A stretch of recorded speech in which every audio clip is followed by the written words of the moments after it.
Бүгінгі видеода мен сіздерге мысалы қараңыздар, ИП ашардың алдында сіз мысалы өзіңізге ашып жатсаңыз, сіз өзіңізді бірінші тексеріп алу керексіз. Реестр должниковтан біз өзімізді қарап аламыз. Өйткені ертең бізде бір қарыз болса, біздің қарызымыз судебный исполнительдің қолында болса, егер осы спискте болатын болсақ, онда біз тендерге қатыса алмаймыз. Бізді ертең дальше жібермейтін болады. Сондықтан да бірінші тексеріп аласыздар. Мына жерге инді жазамыз. Так, мен өз инімізді жаздық. Енді просто фио жазбайсыздар. Просто найти басқан кезде міне по запросу ничего не найдено. Осылай шығу керек.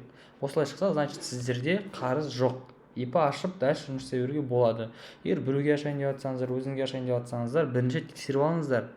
Егер қарыз болатын болса, оны жауып, көп қарыздар. Элементарный коммуналдық төлемесеңіздер, ол тұрып қалатын болса, ол ертең осының ішінде тұрады. И қатыса алмай қаласыздар тендерға. Заявка берілмейді.